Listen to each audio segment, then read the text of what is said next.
Hello everyone, welcome back to IGNOU exam hub. इस वीडियो में हम MET 002 sustainable development issues and challenges का जो है चैप्टर फर्स्ट करेंगे।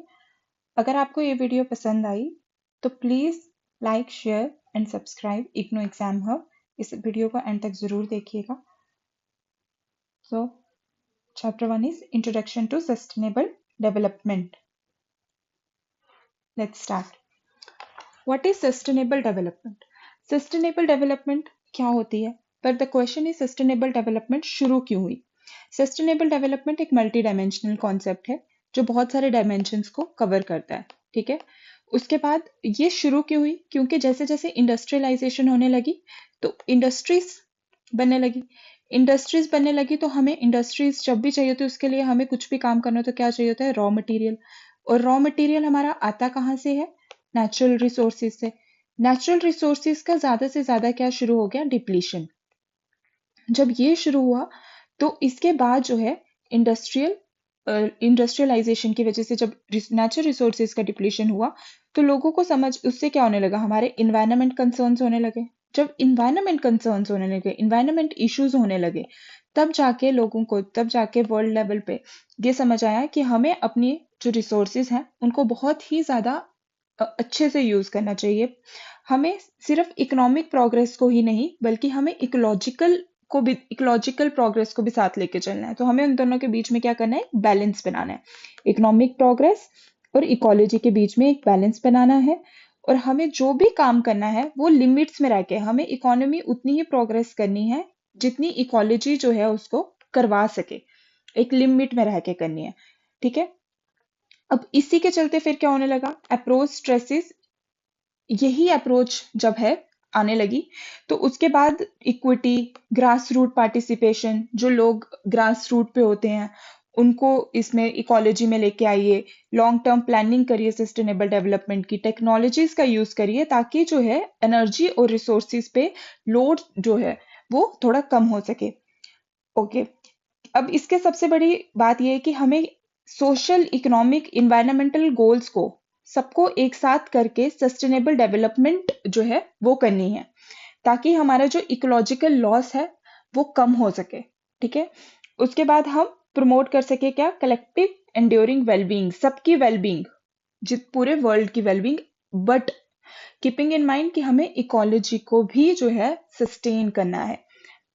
Okay, what are the reasons की सस्टेनेबल डेवलपमेंट आई? एमर्ज फ्रॉम द फेयर, लोगों को ये डर लगने लगा कि रिसोर्स जो है वो डिप्लीट हो रहे हैं, पोल्यूशन इंक्रीज हो रहा है, जिसकी वजह से क्या होगा? अर्थ पे लाइफ जो है सस्टेन करना मुश्किल हो जाएगी। राइट, फिर उसके बाद links development choices to ecological caring capacity, कि हमें डेवलपमेंट तो करनी है पर हमें उतनी करनी है जितनी हमारी इकोलॉजी जो है, जितना जो हमारा इन्वायरमेंट है वो उसको सपोर्ट कर सके, जितनी उसकी कैरिंग कैपेसिटी हो। हमें ग्रास रूट पार्टिसिपेशन को सपोर्ट करना है, हमें टॉप डाउन मॉडल को नहीं बल्कि डाउन बॉटम अप मॉडल को फॉलो करना है। कॉल्स फॉर एनर्जी एफिशिएंट, ठीक है, रिसोर्स कंजर्विंग टेक्नोलॉजीज, हमें ऐसी टेक्नोलॉजीज लानी है जो एनर्जी एफिशिएंट हो, जो कम एनर्जी यूज करें, जो रिसोर्स को कंजर्व करें। ठीक है, उसके बाद AIIMS for long term human wellbeing with in ecosystem limit, हमें लोगों की वेलबींग के बारे में सोचना है। इसी के चलते अब हमारे नेक्स्ट टॉपिक है meaning of sustainability, development and sustainable development. Nature जो है ह्यूमन सोसाइटीज को बहुत देर से सपोर्ट कर रही है अपने क्लाइमेट से। ठीक है, अपनी चीजों से, एयर, वाटर, फूड सब हमें नेचर से मिलता है। हमें एक सूटेबल क्लाइमेट नेचर से मिलता है जीने के लिए। उसने हमें फिजिकल रिसोर्सेस भी दिए हैं जो हमारे सस्टेनेंस, जो हमारी इकोनॉमीज के लिए जरूरी है ना।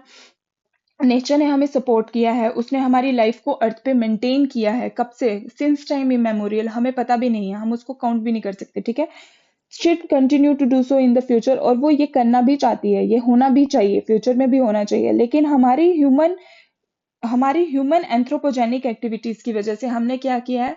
उसकी नेचर की सस्टेनेबिलिटी को डिस्टर्ब कर दिया है। राइट, सस्टेनेबिलिटी, टर्म सस्टेनेबिलिटी क्या होती है, कैसे डिफाइन हुई है? कि सस्टेनेबिलिटी वो प्रोसेस है, वो स्टेट है नेचर की जो इनडेफिनिट टाइम के लिए आप मेंटेन करके रख सकते हो। नेचुरल रिसोर्सेज जो हैं वो अपने मस्ट बी इस तरीके से यूज होने चाहिए ताकि वो कोई इकोलॉजिकल डेप्थ ना क्रिएट करें। उनको हमें ओवर एक्सप्लॉइट नहीं करना है। उनकी कैरिंग और प्रोडक्टिव कैपेसिटी को जो है अर्थ की, उससे रिसोर्सेज या उससे ज्यादा अर्थ से जो है एक्सप्लॉइट नहीं करना है नेचुरल रिसोर्सेज को।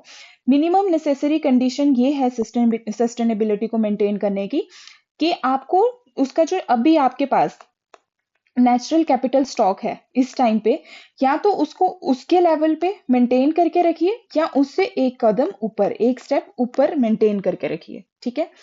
उसके बाद टर्म सस्टेनेबिलिटी जो है वो टेम्पोरल और लाइवलीहुड कॉन्टेक्स्ट में डेवलपमेंट पॉलिसीज में भी यूज किया जाता है। कैसे? टेम्पोरल कॉन्टेक्स्ट वो होते हैं जिसमें ये देखा जाता है कि हमारी जो कम्युनिटीज हैं वो कितनी देर से हमारी कल्चरल और इकोनॉमिक इंटीग्रिटी को लेके चलते आ रहे हैं, राइट। और लाइवलीहुड कॉन्टेक्स्ट डेवलपमेंट पॉलिसीज का क्या हुआ कि हमें जो है एग्जिस्टिंग वैल्यूज को प्रिजर्व करना है। जैसे जो एक्सटर्नल रिसोर्स इकोनॉमिक फोर्सेस के थ्रेट में आ गए, जैसे हम देखते हैं कि बहुत सारे फॉरेस्ट को हम काट रहे हैं, वहां पे बहुत सारी कम्युनिटीज हैं, ठीक है, इंडिजीनियस कम्युनिटीज होती हैं जिनका वो रिसोर्सेज होते हैं, जिनके वहां पे सिर्फ नेचुरल, वो सिर्फ उनको इकोनॉमिकली नहीं देखते, वो उनको स्पिरिचुअली भी उनके साथ कनेक्ट करते हैं, राइट। तो वो सारी चीजों को हमें साथ में लेके चलना है, हमें उन एग्जिस्टिंग वैल्यूज को प्रिजर्व करना है लाइवलीहुड कॉन्टेक्स्ट में। ओके। हमें डेवलपमेंट पॉलिसीज ऐसे बनानी है कि हमें प्रिजर्वेशन ऑफ एग्जिस्टिंग वैल्यूज, जो ऑलरेडी एग्जिस्ट कर रही हैं वैल्यूज, हमें उनको भी बचाना है। किससे? थ्रेट से। कौन से थ्रेट से? एक्सटर्नल इकोनॉमिक फोर्सेस जो हमारे डेलिकेट नेचुरल रिसोर्सेज को कोलैप्स कर रहे हैं। और वो एक्सटर्नल इकोनॉमिकल फोर्सेस कौन सी हैं? Industrialisation, deforestation, urbanisation, unplanned. Okay. So इसी के चलते आईयूसीएन जो है वो इंटरनेशनल यूनियन है, किसके लिए बनाई गई थी? कंजर्वेशन ऑफ नेचर और नेचुरल रिसोर्सेज को बचाने के लिए। तो उनका कहना है कि सस्टेनेबल यूज मतलब यूज करना किसी भी ऑर्गेनिज्म को, इकोसिस्टम को, या किसी भी रिन्यूएबल रिसोर्स को उस रेट पे, जिस रेट पे जो है वो खुद को रिन्यू भी कर सके। अगर किसी का एक दिन है अपने आप को रिन्यू करने के लिए, ठीक है, तो आप अपने जो आपने नेचुरल रिसोर्स उधर से लिया है उसको एक दिन तक यूज तो करिए, ताकि अगले दिन दूसरा वो रिन्यू हो जाए।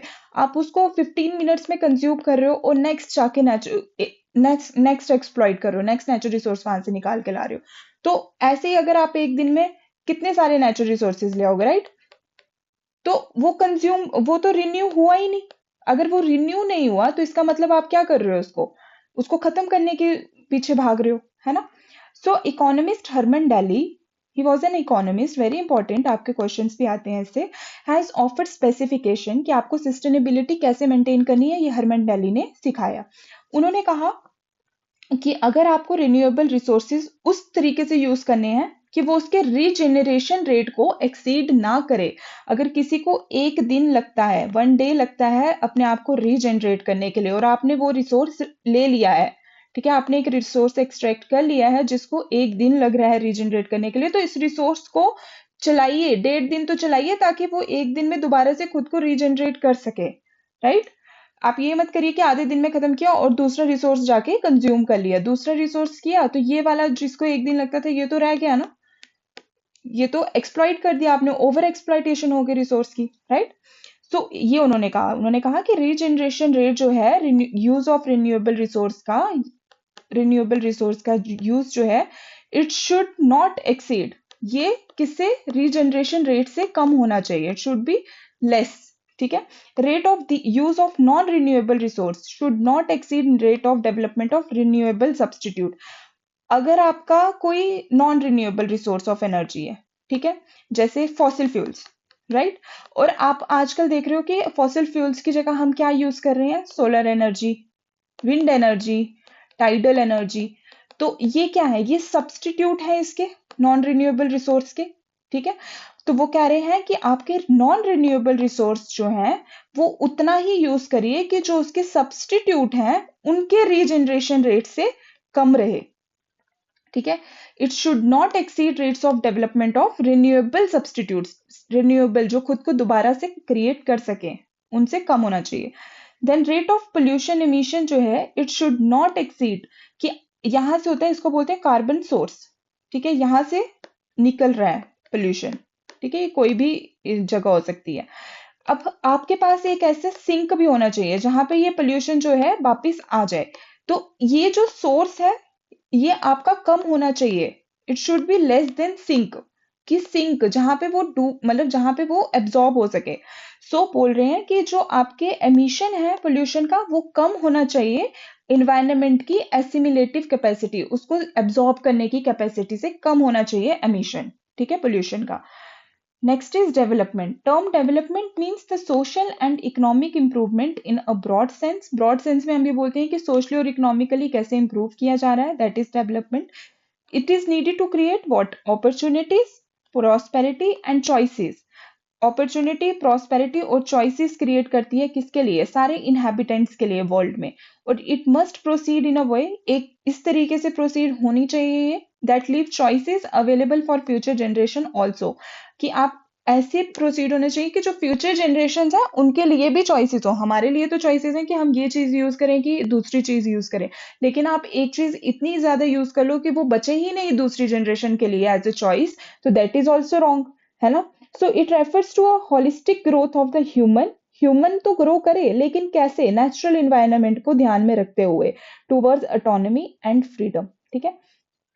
Sustainable development, this term is important. Sustainable development मतलब कि आप जो है प्रेजेंट जनरेशन की नीड को मीट करें, डेवलपमेंट ऐसी करें कि वो प्रेजेंट जनरेशन की नीड को तो मीट कर रही है, लेकिन वो क्या कर रही है? फ्यूचर जनरेशन की नीड्स को कॉम्प्रोमाइज नहीं कर रही है आपकी डेवलपमेंट, कि फ्यूचर जनरेशन भी जो है रिसोर्सेज को वैसे ही यूज कर सकती हैं जैसे आपकी प्रेजेंट जनरेशन यूज कर रही है, दैट इज सस्टेनेबल डेवलपमेंट। और ये जो डेफिनेशन आपने पढ़ी, ये सबसे ज्यादा आज तक की वाइडली यूज्ड डेफिनेशन है, जो किसने दी थी? ब्रूटलैंड रिपोर्ट कमीशन है, Brundtland commission in its report our common future 1987, ठीक है।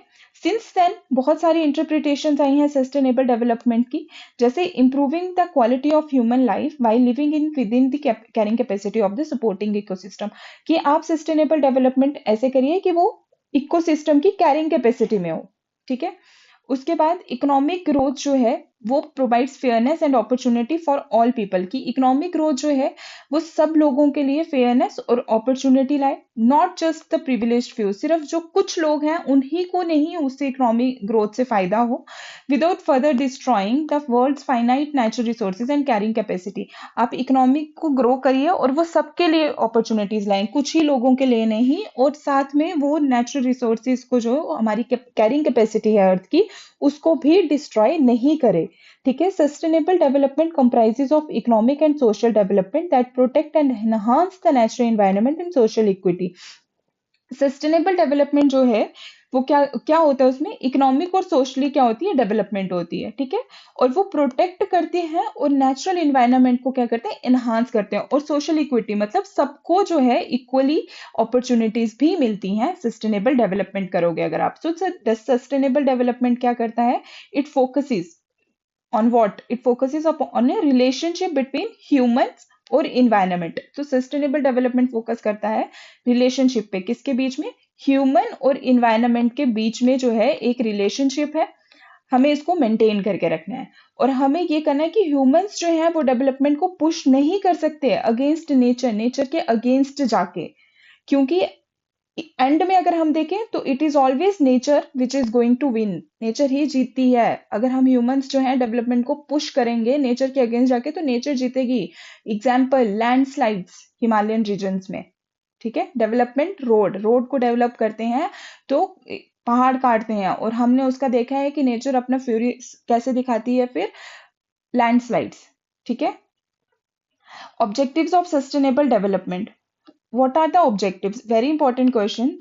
So ensure equity and justice, आपको इक्विटी और जस्टिस मेंटेन करना है। कैसे? Maintain living standards for the maximum number of people considering trans boundary and cumulative impacts in decision. आपको क्या करना है कि जितने लोग, मतलब आपको ये नहीं देखना कि हमारे नेशन में, आपको ट्रांस बाउंड्री हर जगह जो है लोगों के लिए एक मिनिमम स्टैंडर्ड मेंटेन करके रखना है। और वो कैसे कर सकते हो? आप रिसोर्सेज को अगर इक्वली इक्वली जो है रिसोर्सेज को इक्वली डिस्ट्रीब्यूट करोगे, ठीक है, सबको उनका फायदा होगा।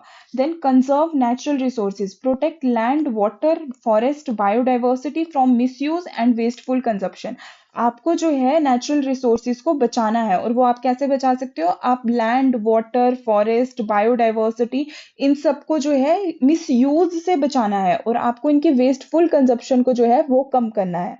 Then promote eco friendly technology, आपको वो टेक्नोलॉजी को एनकरेज करना है जो नेचर के हिसाब से चले, जो नेचर को लॉस ना करे, आपकी डेवलपमेंट भी हो और नेचर को भी फायदा हो, दोनों की विन विन सिचुएशन होनी चाहिए। रिस्पेक्ट कल्चरल डाइवर्सिटी, आपको लोकल और इंडिजिनियस कम्युनिटीज को भी जो है पॉलिसी मेकिंग में लाना है, ताकि क्या हो सके, कल्चरली और इन्वायरमेंटली प्रॉपर डेवलप हो सके। दोनों चीजों को साथ लेके चलना है आपने, ठीक है। उसके बाद डिसेंट्रलाइज गवर्नेंस, आप जितना ज्यादा लोगों को इंक्लूड करोगे, जितना ग्राउंड लेवल पे जाओगे, लोकल लेवल्स पे जाओगे, उतनी ज्यादा पॉलिसी मेकिंग में क्या होगा, लोकल इंस्टीट्यूशंस जो हैं वो आएंगे। तो इससे क्या होगा, इंक्लूसिव डिसीजन मेकिंग होगी, राइट।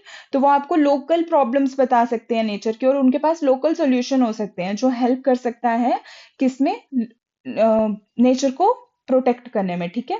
उसके बाद support poor nations, develop international institution that assist, वो जो कुछ इंटरनेशनल इंस्टीट्यूशंस हैं जो किसको असिस्ट करते हैं, अंडर डेवलप्ड नेशंस को, किसमें, ग्रोथ करने में, कि आप ग्रो करिए लेकिन विदाउट हार्मिंग देयर इन्वायरमेंट, पर अपने इन्वायरमेंट को हार्म किए बिना ग्रो करिए। और ऐसा करने के लिए उनको क्या चाहिए, टेक्नोलॉजी, और वो टेक्नोलॉजी कौन देता है, कुछ इंटरनेशनल इंस्टीट्यूशंस देती हैं, ठीक है। Then foster global peace, promote peaceful coexistence through treaties and agreements enabling collective progress। हमने देखा है कि there is a north south divide, ठीक है।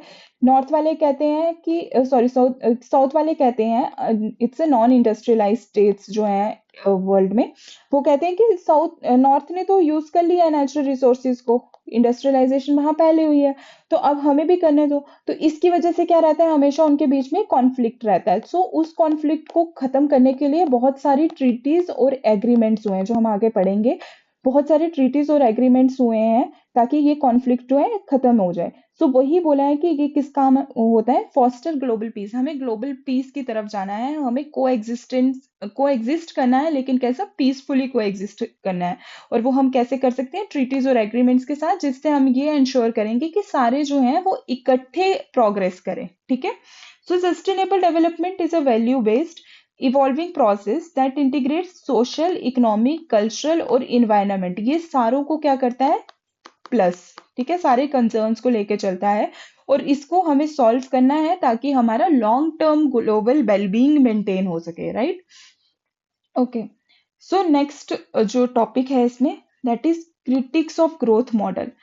एक्चुअली हमारे जो माना जाता है, ट्रेडिशनल ग्रोथ मॉडल्स हमारे क्या कहते थे, कि जैसे जैसे आपकी जीडीपी बढ़ेगी, नेशन की जीडीपी, जीएनपी, मतलब जैसे जैसे आपके नेशन की इनकम बढ़ती जाएगी, कि आज हमारी जीडीपी, आप न्यूज़ में देखते हो, आज हमारी जीडीपी जो है वो 6.1% से ग्रो हो रही है, 8.2% से ग्रो हो रही है, हमारी जीडीपी थर्ड नंबर पर है, ऐसे ये चीजें हम देखते हैं, राइट। सो उनका कहना है जैसे जैसे हमारी जीडीपी बढ़ेगी, जैसे जैसे वैसे वैसे हमारा क्या हो रहा है, नेशन जो है वो डेवलप कर रहा है, ठीक है, वो उसकी ग्रोथ है, हमारी ग्रोथ जो है वो उससे प्रोग्रेस, हमारी प्रोग्रेस जो है वो उससे मेंटेन, हम उससे मेजर करते थे। तो हम ये नहीं देखते थे कि उससे हमारे इन्वायरमेंट को क्या कॉस्ट हो रहा है, ह्यूमन की वैल्यूज, बहुत सारी इंडिजिनियस कम्युनिटी शायद उस जीडीपी को करने, ग्रो करने के लिए बहुत सारी इंडिजिनियस कम्युनिटीज जो है अपना लाइवलीहुड लॉस कर लें, शायद उसमें जस्टिस ना हो, सबको इक्वली डिस्ट्रीब्यूट नहीं हो रहा हो उसका प्रॉफिट, ये सारी चीजें जो थी वो इग्नोर हो जाती थी। हमें सिर्फ ये देखते थे कि हाँ नंबर बढ़ रहा है, तो इसका मतलब कि हमारी जो ग्रोथ है वो भी क्या हो रही है, बढ़ रही है, ठीक है। तो mass production and quantitative targets have not reliably reduced poverty। इससे हमें ये पता, हमने ये तो कर लिया यूज, पर हमें ये पता लगा कि बहुत सारी प्रोडक्शन एकदम इंक्रीज होने से हमने ये नोटिस किया कि पॉवर्टी नहीं कम हुई, इनकम गेन्स जो है वो कहाँ पे रह गए, सिर्फ रिचेस्ट के पास, जो रिच क्लासेस है उनको फायदा हुआ, लेकिन जो पुअर क्लासेस थी वो फिर भी गरीब ही रह गई। तो इससे ये तो पता लग गया हमें कि बेशक नेशन की जीडीपी ग्रो हो रही है, इसका ये मतलब नहीं है कि नेशन जो है वो डेवलप हो रहा है फुल्ली, मतलब सारी जो उसकी क्लासेस हैं वहां पे फुल्ली डेवलप हो रही हैं, उधर कोई हो सकता है वहां पे इक्विटी ना हो, ठीक है। सो इसका कहने का मतलब था कि आप जो है किसी भी नेशन की ग्रोथ सिर्फ उसके नंबर से प्रोग्रेस नहीं उसके नंबर से नहीं मेजर कर सकते हो उसकी प्रोग्रेस। ठीक है। So ecological cost, pollution, biodiversity loss, degraded water, soil remains externalities. इस डेवलपमेंट से हमें ये सब जो है साथ में मिला है, right. The result is rising vulnerability. हम देखते हैं कि जो गरीब लोग हैं वहां पे बहुत सारी वल्नरेबिलिटीज, उनको साफ पानी नहीं मिलता, उनको रहने के लिए साफ छत नहीं है, मतलब उनके पास शेल्टर नहीं है, उनके पास क्लोथिंग नहीं है, उनके पास प्रॉपर फूड नहीं है। सो वाइडनिंग इनइक्वालिटी, और जो अमीर है उनके पास इतना पैसा है और जो गरीब है उनके पास बिल्कुल पैसा नहीं। This is inequality, right. So sustainable development critiques this narrow metric focus, urging qualitative, people-centered, ecologically informed approaches to prosperity. Sustainable development ने कहा कि ये जो तुम्हारा तरीका है क्वांटिटी मेजर करना पैसों की, उससे तुम बोलते हो कि हमारा नेशन प्रोग्रेस कर रहा है, इसको खत्म करिए। और आपको ये देखना है कि क्या आपके लोगों की क्वालिटी, जीने का तरीका वो इम्प्रूव हुआ है। आप अपनी जो अप्रोच है ग्रोथ मॉडल की वो पीपल सेंटर्ड लाइए, वो जीडीपी सेंटर्ड से पीपल सेंटर्ड लाइए, और लोगों को इकोलॉजिकली इन्फॉर्म करिए कि वो कैसे रह सकते हैं जिससे उनकी लाइफ जो है वो प्रॉस्पेरिटी की तरफ जाए। ठीक है। तो जीडीपी जीएनपी जो है वो इकोलॉजिकल कॉन्टेक्स्ट कॉस्ट को जो है वो बिल्कुल ही ओमिट कर देती थी, भूल जाती थी जब हम उससे करते थे। इनकम ग्रोथ ऑफन बाईपासिस द पोर, गरीबों तक नहीं पहुंचता था पैसा। पॉल्यूशन और बायोडाइवर्सिटी जो है ये हमारे एक्सटर्नलिटीज हैं, मतलब ये उनके साइड इफेक्ट है, कॉन्सिक्वेंसेस हैं जो साथ में ही आते हैं। सो वेल्थ कंसेंट्रेशन जो है वो किसके पास रहती थी, यूजुअली अमीरों के पास। तो इससे क्या मेंटेन हो रहा, इससे क्या हुआ, ग्लोबल इनिक्विटी। ठीक है। तो इसके बाद इन्होंने क्या बोला कि हमें एक क्वालिटेटिव, क्वालिटी के बेसिस पे इक्विटेबल ग्रोथ मैट्रिक्स चाहिए, राइट। फिर उसके बाद नेक्स्ट क्वेश्चन है इंडस्ट्रियलाइजेशन। इंडस्ट्रियलाइजेशन में क्या है कि ये कहाँ से शुरू हुई, इंग्लैंड में, after the middle of 18th century, like 1750s के बाद। सो एग्रीकल्चरल सोसाइटी जो है वो टाउन सेंटर्ड सोसाइटी बन गई। पहले वहां पे एग्रीकल्चर हो रही थी, अब वहां पे एग्रीकल्चर की जगह क्या आने लगी, मशीन्स वगैरह आने लगी, तो वहां पे क्या होने लगी, अर्बनाइजेशन होने लगी। सो अर्बनाइजेशन होने लगी तो एग्रीकल्चर सोसाइटी क्या बन गई, टाउन। पहले जहाँ पे गांव थे वहां पे अब टाउन्स आने लगे। So through a series of invention जो न्यू मोड ऑफ प्रोडक्शन को राइज दिया, जिसको हम क्या बोलते हैं, the factory system, right. Factories की वजह से abundance and variety of innovations may be included under three principles। हम तीन प्रिंसिपल्स के अंडर इनको कर सकते हैं कि ये कैसे इनोवेशंस जो है वो हुई। First is substitution of machines, rapid, regular, precise, tireless for human skills and efforts. Human skills और एफर्ट्स की जगह कौन आ गए, मशीन्स आ गई। वो बहुत तेज थी, प्रिसाइज थी कि आपको इतना चीज करनी है तो वो उतनी ही करेंगी, और टायरलेस थी, जितना मर्जी काम कराओ मशीन्स को क्या पड़ेगा। So this is substitution of inanimate for animate source of power, in particular the introduction of engines, right, converting heat into work, thereby opening a man की abundant supply of energy मिलने लगी man को, right. तो use of new and far more abundant raw materials, in particular the substitution of mineral for vegetable और animal substances. अब हमारे पास बहुत सारे रॉ मटेरियल्स जो है वो भी बहुत सारे हो गए थे जब इंडस्ट्रीज न्यू न्यू शुरू हुई थी, राइट। तो इंडस्ट्रियल रेवोल्यूशन ने क्या करा कि ह्यूमन और एनिमल लेबर को जो है मशीन्स और इनएनिमेट एनर्जी से चेंज कर दिया। पहले हम क्या यूज करते थे, एनिमल्स को यूज करते थे खेतों में, अब हमारे पास क्या आ गई, दूसरी एनर्जी आ गई, इंजन्स बन गए, जो बहुत सारी एनर्जी जो है ह्यूमंस के पास आ गई यूज करने के लिए। इससे क्या हुआ, हमारा प्रोडक्शन और ग्लोबल ट्रेड एकदम से एक्सपैंड हो गया। ये तो एक्सपैंड हुआ ही हुआ, बट इन्होंने क्या किया, क्योंकि वहां पे उस टाइम क्लोनाइजेशन का टाइम था, तो वो क्या करते थे कि वो रिसोर्स एक्सट्रैक्ट करते थे, कहाँ से, जहां पे उन्होंने यूजुअली क्लोनाइज किया होता था, जहां पे उन्होंने यूजुअली जो है रूल कर रहे होते, जैसे ब्रिटिश जो थे वो कहाँ से एक्सट्रैक्ट करते थे, इंडिया से। रॉ मटेरियल वो इंडिया से एक्सट्रैक्ट करते थे, ठीक है, यहाँ से उनको रॉ मटेरियल जाता था, यहाँ पे वो अपने प्रोडक्ट्स बनाते थे और वापस वो इंडिया में फिनिश्ड प्रोडक्ट्स बेचते थे। वो क्या करते थे, क्लोनाइज्ड रीजन से क्या करते थे, रिसोर्स की एक्सट्रैक्ट करते थे। अब इससे क्या क्रिएट हुआ, नॉर्थ साउथ इम्बैलेंस, क्योंकि यहाँ पे ब्रिटिश तो इंडस्ट्रियलाइज्ड हो गए, इंडिया के पास ना, उनके पास उनके नेचुरल रिसोर्सेज रहे, और ना वो जो है वो एक मार्केट की तरह यूज होने लगी, जिसकी वजह से यहाँ पे जो उनकी वेल्थ थी वो भी सारी कहाँ पे जाने लगी, ब्रिटिश के पास। तो ना उनके पास उनकी वेल्थ रही। तो इसकी वजह से क्या हो गया, नॉर्थ तो अमीर हो गया, साउथ रीजन जो थे यूजुअली सारे ही क्लोननाइजेशन के अंडर थे, उस टाइम इंपेरियलिज्म के अंडर थे। तो नॉर्थ और साउथ में क्या आने लगा, एक डिवाइड आने लगा, रिच नॉर्थ पुअर साउथ, आ गया डिवीजन। सो इसी को हम बोलते हैं नॉर्थ साउथ डिवाइड, राइट। और ये एक imbalance, industrial expansion raised pollution waste भी होने लगे, एक्सीडेंट रिस्क, जिसकी एग्जांपल एक भोपाल गैस ट्रेजेडी है, शर्नोबिल में ब्लास्ट हुआ था, कंट्रीब्यूटिंग टू बहुत सारी स्पीशीज का लॉस होना, इकोसिस्टम पे स्ट्रेस आना, while powering modern economies. Unregulated industrialization shows the need to integrate environment cost, resource efficiency, and social safeguard. कि जैसे जैसे जो है मॉडर्न इकोनॉमी जो है वो इम्प्रूव करती गई, इंडस्ट्रीज भी बनती गई, लेकिन उसके साथ साथ हमारा इन्वायरमेंट क्राइसिस भी बढ़ते गए। तो इससे हमें पता लगा कि हमें इंडस्ट्रीज तो बढ़ाने हैं, हमें इंडस्ट्रियलाइजेशन तो करनी है, लेकिन हमें उसको किसके साथ जोड़ने की जरूरत है, इन्वायरमेंट के साथ, ताकि जो इन्वायरमेंट की प्रॉब्लम्स हैं वो कम हो सके। ठीक है, और वो हम कैसे कर सकते हैं, एफिशिएंट रिसोर्सेज को एफिशिएंटली यूज करके हमें जो है सोशली सेफ गार्ड रखना है, मतलब हमें चीजों को जो है अच्छे से यूज करना है जिससे हमारे इन्वायरमेंट पे असर कम हो। और शिफ्ट क्या करिए, मशीन, अच्छा, key concern within sustainable development thinking, shift to machine and fossil fuel production, colonial resource extract deepen global imbalances। ये जो है आपको मैंने एंड में समराइज किया हुआ है शॉर्ट में, ठीक है, क्या क्या होने लगा, कि मशीन्स पे होने लगा, फॉसिल फ्यूल की प्रोडक्शन होने लगी, फॉसिल फ्यूल जो है वो एक नेचुरल रिसोर्स है and it's a non renewable source of energy. तो इसको बनाने में टाइम लगता है, जितना ज्यादा ओवर एक्सप्लॉइट होगा उतना ज्यादा जो है इसकी क्वांटिटी और क्वालिटी दोनों कम हो जाएगी, तो वो सस्टेनेबल डेवलपमेंट नहीं हुआ। कॉलोनियल रिसोर्स एक्सट्रैक्शन की वजह से क्या होने लगा, ग्लोबल इम्बैलेंसेस होने लगे।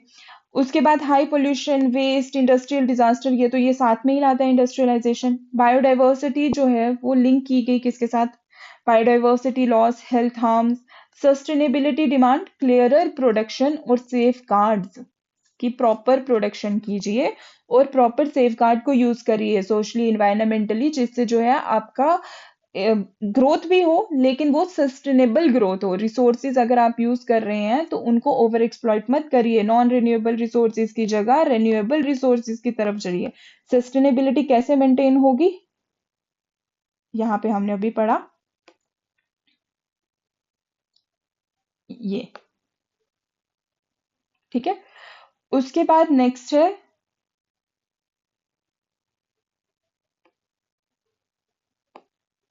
अर्बनाइजेशन। अर्बनाइजेशन का क्या हुआ, जैसे जैसे इंडस्ट्रीज एक्सपैंड करती गई, एग्रीकल्चर इकोनॉमी कहाँ चली गई, टाउन्स में, टाउन जो बनने लगे तो धीरे धीरे अर्बनाइजेशन इंक्रीज होने लगी। अर्बनाइजेशन तो इंक्रीज होने लगी, इससे क्या होने लगा, बहुत सारे हाउसिंग, जब कहीं घर बनते तो housing, sanitation, water, transport, health, ये सारे सिस्टम्स बनते हैं वहां पे, राइट। लेकिन हमने नोटिस किया ये सारे सिस्टम जो हैं फेल हो गए, और इसकी वजह से क्या हुआ, प्रॉपरली डेवलप नहीं थे, अनप्लान्ड थे, जिसकी वजह से स्लम्स बने। और इनकी वजह से क्या हुआ, जब स्लम बने तो urban poverty, Dharavi example India में, राइट। अर्बन पॉवर्टी, आप उसकी कभी यूट्यूब पे जाके वीडियोस देखना धारावी की, you will be shocked know कि वहां पे लोग कैसे रह रहे हैं। So cities draw resources from distant regions, fuel, food, exporting waste and pollution to surrounding ecosystem and waterways. Distant मतलब क्या करना, रिसोर्सेज लाने दूर दूर से, फ्यूल फूड लाना, ये सब लाना, और अपना जो वेस्ट और पोल्यूशन है वो कहाँ पे बेचना, जो पास में कोई इकोसिस्टम जैसे खाली जगह हो वहां पे डाल दिया, वाटर वे हो वहां पे डाल दिया, ठीक है। यमुना एग्जाम्पल, क्या हाल हो गया यमुना का इस टाइम पर। अर्बनाइजेशन जो है उसकी वजह से क्या हुआ, अनप्लान्ड ग्रोथ हुआ, जिसकी वजह से इनइक्वालिटी जो है वो और बढ़ गई, यहाँ पे पुअर, यहाँ रिच, इनइक्वालिटीज बढ़ गई। Sustainable urban development call for inclusive planning. अगर आपको अर्बनाइजेशन करनी भी है तो कैसे करें, इंक्लूसिवली करें, लोगों को साथ लेके चलिए, प्रॉपर सर्विस होनी चाहिए, वहां पे वेस्ट मैनेजमेंट होना चाहिए, आपको इकोसिस्टम सेंसिटिव लैंड यूज, आप अगर लैंड का इस्तेमाल करें तो इकोसिस्टम को ध्यान में रखते हुए करिए कि वो नहीं खराब होना चाहिए। सो सिटीज एक्सपैंड इनटू रूरल और एग्रेरियन जोन, जिसकी वजह से क्या हुआ, इंफ्रास्ट्रक्चर लैक क्रिएट स्लम्स, कि इंफ्रास्ट्रक्चर प्रॉपर नहीं थे, जिनकी वजह से हाउसिंग प्रॉपर नहीं थी, सैनिटेशन नहीं थी, ट्रांसपोर्ट नहीं था, जिसकी वजह से क्या हुआ, स्लम्स क्रिएट हुए। और स्लम्स में बहुत सारी प्रॉब्लम्स होती हैं, हेल्थ इश्यूज बहुत ज्यादा होते हैं, एब्यूजेस जो हैं वो भी बहुत ज्यादा होते हैं वहां पे। ठीक है, उसके बाद ये सारी चीजें जो है, that's what we called inequity. ठीक है, urban demands drive distant deforestation and pollution, ये भी होता है। Waste and emission harm air water ecosystem. उसके बाद needed integrative inclusive and eco sensitive planning. Inequities, wealth and resources जो हैं वो काफी ज्यादा स्क्यूड है, मतलब कि वो ज्यादा हमने देखा कि वेल्थ और रिसोर्सेज किसके पास है, डेवलप्ड कंट्रीज के पास। डेवलप्ड कंट्रीज के पास, जो डेवलपिंग कंट्रीज हैं वो जो है वो बहुत ज्यादा नीचे हैं एज कम्पेयर टू इनके पास, इन्होंने रिसोर्सेज को कॉन्सेंट्रेट कर दिया, डेवलपिंग कंट्रीज के पास रिसोर्सेज कम रह गए। So developed countries hold small share है, लेकिन हमें ये भी पता है कि वहां पे पॉपुलेशन कम है लेकिन इनकम उनकी बहुत ज्यादा है, वो इनइक्विटी करती है। और डेवलपिंग रीजन जो यहाँ पे पॉपुलेशन बहुत ज्यादा है और लोगों की इनकम कम है। So excess consumption by the affluent degrades global ecosystem while poverty forces over use of local environment. और पॉवर्टी क्या कर रही है, हमारे पास रिसोर्सेज, अब ग्लोबल इकोसिस्टम क्योंकि ऐसा बन गया है कि हमें वहां से तो चीजें मिल नहीं रही, हमने अपनी ही कंज्यूम करनी है, तो हम अपने जो लोकल रिसोर्सेज हैं उनको हम ओवर एक्सप्लॉइट करने लगे। ठीक है, सो growing global middle class compound pressures indicators जैसे कि human development index highlights disparities. जो ह्यूमन डेवलपमेंट इंडेक्स है, जो इनकम हेल्थ और एजुकेशन के पैरामीटर्स होते हैं इसमें, उसमें हमें ये पता लगता है कि कितनी ज्यादा डिस्पैरिटी है किसके बीच में, हमारे बीच में और नेशनल सॉरी डेवलप्ड कंट्रीज के बीच में और डेवलपिंग कंट्रीज के बीच में। और ये कह रहे हैं कि हमें सस्टेनेबली डेवलप करना है, हमें क्या करना है कि अपने रिसोर्सेज को रीडिस्ट्रीब्यूट करना है और वो फेयरली रीडिस्ट्रीब्यूट करना है ताकि सबको क्या मिले, इक्वल रिसोर्स मिले, सब जो है इक्वली रिसोर्सेज का फायदा उठा सके। इक्विटेबल डिस्ट्रीब्यूशन होनी चाहिए, free fair trade, social protection, empowerment of marginalised groups, जो है हमें ये सब चीजें करनी है ताकि हम जो है इस गैप को जो है ये कम कर सके, रिड्यूस कर सके। So north consumes far more than populous south, poverty derives unsustainable resource exploitation. ठीक है, उसके बाद एफ्लुएंस एक्सटर्नलाइजेस इकोलॉजिकल डैमेज। बहुत सारे एफ्लुएंसेस होती है, जैसे इंडस्ट्रियल एफ्लुएंसेस हो गए, ये सारी चीजें जो हैं इकोलॉजी को और ज्यादा डैमेज कर रही हैं। तो हमारे ह्यूमन डेवलपमेंट इंडेक्स ने ये भी दिखाया है कि कितना ज्यादा सोशल और इकोनॉमिक गैप्स हैं लोगों की इनकम में, लोगों की हेल्थ में, लोगों की एजुकेशन में। Equity central to sustainability goals, हमें जो है कैसे डेवलप करना है, इक्वली सबको चीजें मिले, सारे रिसोर्सेज जो है वो इक्विटेबल डिस्ट्रीब्यूशन होनी चाहिए उनकी। ठीक है, तभी हम अपने सस्टेनेबिलिटी गोल्स की तरफ जाएंगे। Then resource utilisation, core life support resources जैसे कि land, water, air, forest are uneven and often unsustainably used.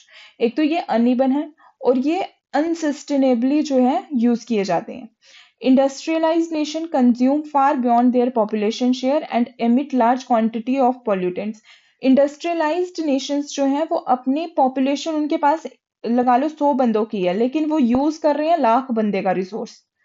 ठीक है, और एमिट भी वो उतनी ही अपनी जो पोल्यूशन है वो भी उतना ही ज्यादा एमिट कर रहे हैं, जैसे सीएफसी। डेट प्रेशर जो है वो किसके ऊपर हो गया, पोरर कंट्रीज के ऊपर, जो गरीब हैं। और वो क्या कर रहे हैं, debt pressure pushes poor countries to over extract, क्योंकि अब उनके पास और कोई चारा नहीं है। पोअर कंट्रीज को डेवलप करने के लिए वो क्या कर रहे हैं, क्योंकि ऑलरेडी इंडस्ट्रियलाइज नेशंस जो हैं वो रिसोर्सेज एक्सट्रैक्ट कर रही हैं, जो बचे कुछ रिसोर्सेज हैं पोअर नेशंस वो एक्सट्रैक्ट कर रहे हैं। तो इससे क्या हो रहा है, ओवर एक्सट्रैक्शन। और इससे ओवर एक्सट्रैक्शन से क्या होगा, इकोसिस्टम कोलैप्स कर जाएगा। So export raw material degrading ecosystem, फिर इसकी वजह से क्या हो रहा है, हमारा इकोसिस्टम डिग्रेड हो रहा है। ठीक है, सस्टेनेबिलिटी प्रिंसिपल्स, तो हमारा अब ये सारी प्रॉब्लम्स हैं, तो सस्टेनेबिलिटी प्रिंसिपल क्या बोल रहे हैं कि रिन्यूएबल रिसोर्सेज को जो है उनको यूज करिए उनके रीजनरेशन रेट पे, जितने रेट से वो दोबारा रीजनरेट कर जाएं उसी हिसाब से रिन्यूएबल रिसोर्सेज को यूज करिए। और डेवलपिंग सब्सटीट्यूट्स को नॉन रिन्यूएबल, जैसे हमने पीछे भी पढ़ा कि नॉन रिन्यूएबल रिसोर्सेज को उस हिसाब से यूज करिए कि उनके जो सब्सटीट्यूट्स हैं रिन्यूएबल उनके रीजनरेशन रेट पे। और limiting pollution to assimilative capacities, मतलब कि पोल्यूशन उतना ही करिए जितना अर्थ जो है उसको एब्सॉर्ब कर सके। तो ये सारा इंटरनेशनल कॉर्पोरेशंस वगैरह जो है इन सबको साथ में आना पड़ेगा अगर हमें ये सारी चीजें करनी है, बैलेंस यूज करना है। टेक्नोलॉजी को ट्रांसफर करिए, जो इंटरनेशनल सॉरी इंडस्ट्रियलाइज्ड नेशंस हैं, डेवलप्ड नेशंस हैं, उनको डेवलपिंग नेशंस को जो है टेक्नोलॉजीज को ट्रांसफर करना चाहिए, जिससे क्या हो कि हम सस्टेनेबली डेवलप कर सकें। Okay. Origin of sustainable development. Modern sustainability thinking grew from 1960s environmental alarm. Rachel Carson, उनकी फर्स्ट बुक जो थी साइलेंट स्प्रिंग, रेचल कार्सन जो थे उन्होंने उन्होंने लिखा था अपनी बुक में, और उन्होंने बताया था कि पेस्टिसाइड जो है वो कैसे एनवायरनमेंट को हार्म कर रहे हैं। उसके बाद पॉल एलरिच जो थे उन्होंने पॉपुलेशन और रिसोर्सेज को जो है कनेक्ट किया कि कितनी जैसे पॉपुलेशन इंक्रीज होती जा रही है हमारे रिसोर्सेज पे क्या होता जा रहा है, स्ट्रेन पड़ रहा है। उसके बाद से क्या होने लगा, 1972 में स्टॉकहोम कॉन्फ्रेंस पे इन्वायरमेंट को जो है वो ग्लोबल डेवलपमेंट एजेंडा बना दिया यूनिप में, क्रिएटिंग यूनिप। 1972 में यूनाइटेड नेशन एनवायरनमेंट प्रोग्राम बना।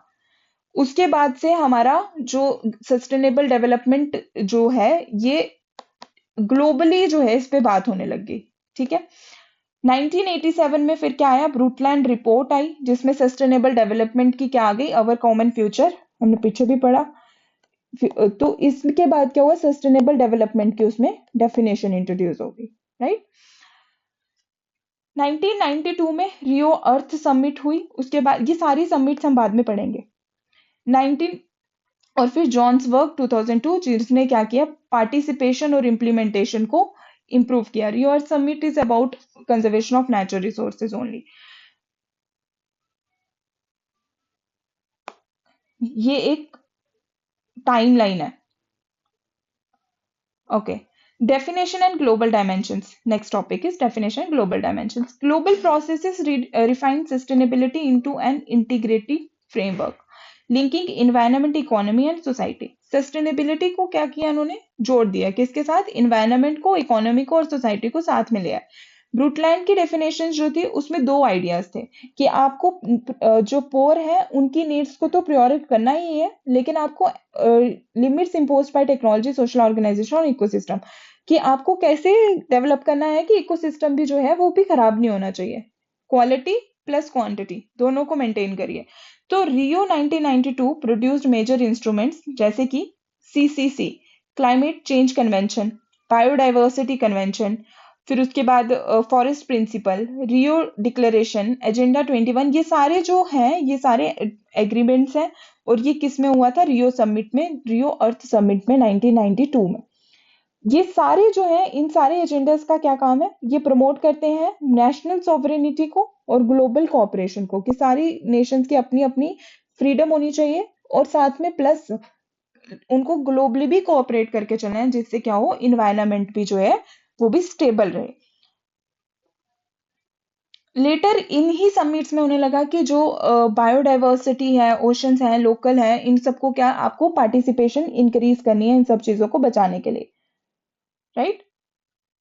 Need of the poor given priority, environment limits constraint development, कि आपको डेवलपमेंट उतनी ही करनी है जितनी एनवायरनमेंट की लिमिट है। रियो के ये आउटपुट थे। Integration of policy sector essential, कि आपको जो है पॉलिसी सेक्टर को भी इंटीग्रेट करना है। और वो कैसे इंटीग्रेट करोगे, नेचर के साथ इंटीग्रेट करना है। मतलब आपको जब भी कोई पॉलिसी लेनी है तो आपने कभी भी कोई डेवलपमेंट पॉलिसी बनानी है तो आपने ये सोच के बनाना है कि हमें उसको नेचर के इन कॉन्सोनेंस विद नेचर, हमें उसको नेचर के हिसाब से बनाना है, नेचर की लिमिट में रह के बनाना है। Participation and equity are cross cutting themes, हमें पार्टिसिपेशन ज्यादा से ज्यादा पार्टिसिपेट करवाना है। लोकली डेमोक्रेसी जो है वो प्रमोट करना, मतलब लोकल पार्टिसिपेशन प्रमोट करनी है। ठीक है। और जिससे सोशल इक्विटी मेंटेन की जा सके। राइट।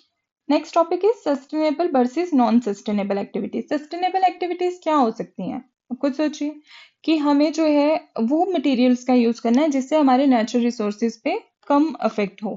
ठीक है, हमें नेचुरल रिसोर्सेज को ज्यादा से ज्यादा क्या करना है, प्रोटेक्ट करना है। और वो हम कैसे कर सकते हैं? ताकि हम रिन्यूएबल एनर्जी यूज करिए।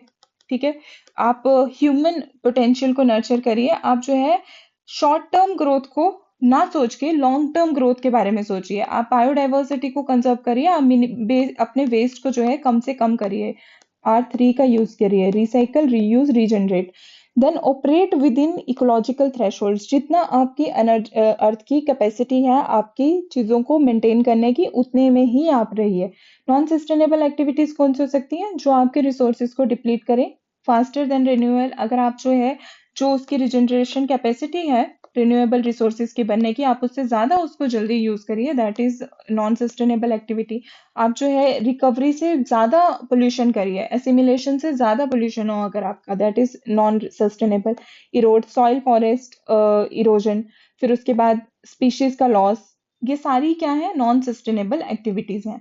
सो हमें क्या करना है? हमें सस्टेनेबिलिटी की तरफ मूव करना है। हमें ऐसे चीजें रिडिजाइन करनी है अपने सिस्टम। रिडिजाइनिंग, हमने अपना प्रोडक्शन कंजप्शन सिस्टम ऐसे रिडिजाइन करना है कि हम अपने इकोसिस्टम सर्विसेज को वैल्यू कर सके।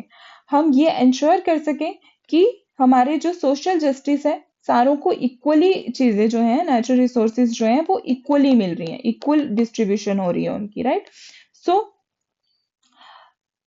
closed loop material flows, renewable based energy, conserve biodiversity, you need to minimize waste and pollution। आपको pollution और waste को कम करना है, आपको biodiversity को बचाना है, आपको social justice को promote करना है, आपको सब आपने unsustainable activities को कम करना है और आपने sustainable activities को बढ़ाना है। इंडिविजुअल लेवल पे, कम्युनिटी लेवल पे, नेशनल लेवल पे और इंटरनेशनल लेवल पे। और इससे क्या होगा? एक तो आपकी क्वांटिटी और क्वालिटी नेचुरल रिसोर्सेज की मेंटेन रहेगी। एंड हमें पता है वही क्या होती है? Sustainable development, right? Sustainable development जो है, ये कॉन्सेप्ट जो है अपने 60s में स्टार्ट हुआ था with when the ruthless industrialization जो है, डेवलपमेंट कंट्रीज में बहुत सारी इंडस्ट्रियलाइजेशन हो रही थी और उसका हमें सामने दिख रहा था कि इंडस्ट्रियलाइजेशन से क्या हो रहा है, हमारी नेचर जो है वो डिग्रेड हो रही है। ठीक है, सस्टेनेबल डेवलपमेंट जो है एक पूरा वर्ड इंपॉर्टेंट कब बना था? जब वो ब्रूटलैंड कमीशन रिपोर्ट में 1987 में उसको डिफाइन किया गया था। इसके 3 प्रिंसिपल्स थे, फंडामेंटल प्रिंसिपल थे: inter generation equity and justice, intra generation equity and justice और respect of the carrying capacity of the land. ये तीनों वर्ड्स आपके नेक्स्ट चैप्टर में बहुत टॉपिक है, हम उसमें पढ़ेंगे। ठीक है, so the industrialized and the less industrialized countries have defined the term sustainable development। Industrialised countries ने और लेस इंडस्ट्रियलाइज्ड कंट्रीज ने सस्टेनेबल डेवलपमेंट टर्म को अपनी रिक्वायरमेंट्स के हिसाब से सूट करवाने के लिए definitions they the. Given by the report failed to define the process underlying the complexities and contradiction within which international decisions are taken। तो इसकी वजह से जब सारे अपने अपने हिसाब से दे रहे हैं तो कोई डिसीजन तो हुआ ही नहीं। ठीक है, so basic value inherent in this concept: everyone respects for human needs only in relation to the environment capability to support the largest number of people।